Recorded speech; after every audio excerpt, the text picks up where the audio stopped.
Assalamualaikum warahmatullahi wabarakatuh.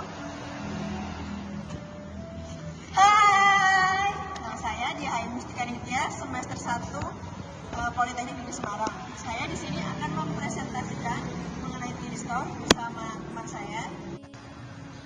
Vina Amalia Fitrianingrum, Politeknik Negeri Semarang, tahun 1B, nomor absen 24, sebelum Sindu Maulana Hendriono, dan saya diterima di kelas 1B sama seperti dia.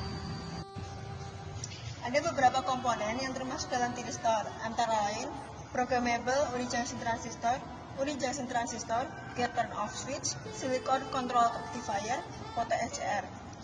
Ciri-ciri tiristor sendiri adalah komponen yang terbuat dari bahan semikonduktor silikon, dan jika transistor sebagai penguat arus atau tegangan, maka tiristor lebih digunakan sebagai saklar atau switch. Berikut adalah simbol-simbol dari contoh-contoh tiristor, antara lain PUT, GTO, SCR, dan UJT. Berikut adalah struktur gambar tiristor: anoda, katoda, PNPN, dan ini adalah gambar yang setelah dipilah. Struktur dasar tiristor adalah struktur 4 layer PNPN seperti gambar A, dan jika dipilah maka akan terlihat dua struktur junction PNP dan NPN seperti gambar B.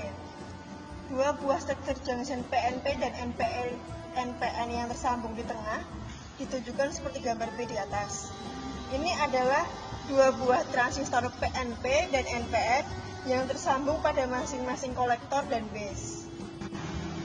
Berikut adalah gambar visualisasi dari transistor.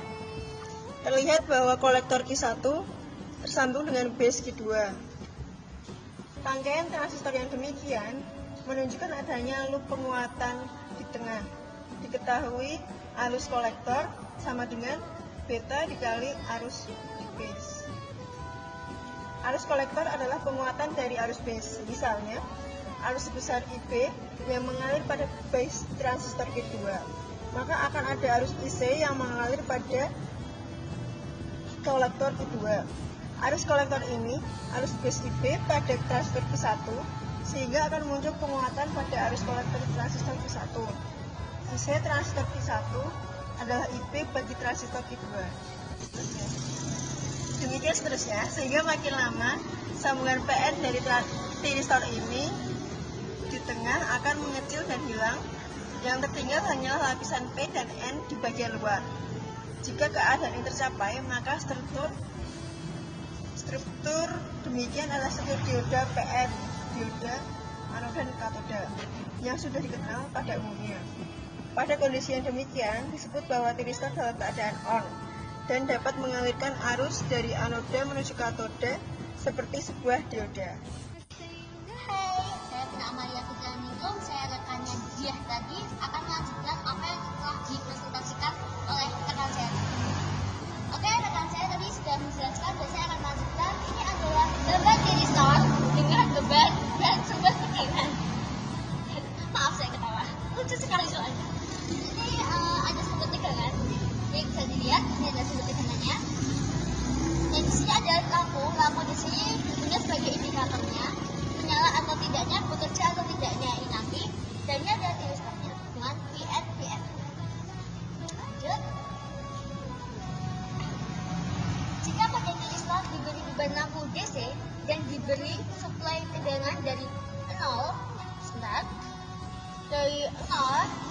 sampai dengan tegangan tertentu, kita tidak tahu ya tegangannya berapa, maka lampu padam ketika tegangan dinaikkan dari 0. Dari 0, maka kalau misalkan kita naikkan, maka lampu ini akan padam. Lampu di sini padam, tidak ada kayak gini-gini ya. Terus lampu akan tetap padam karena lapisan NP yang ada di tengah ini tuh akan mendapatkan reverse bias. Itu reverse bias ada teori dioda yang mungkin oleh kelompok lain telah dijelaskan. Pada saat ini disebut tiristor dalam keadaan off. Ini dalam keadaan off. karena tidak ada arus yang bisa mengalir. Arus tidak dapat mengalir sampai pada suatu tegangan reverse bias tertentu yang menyebabkan sambungan NP jenuh. Tegangan ini disebut tegangan breakdown, dan pada saat itu pula arus mulai dapat mengalir melewati tiristor sebagaimana pada umumnya. Pada tegangan ini disebut juga dengan tegangan breakover TBO.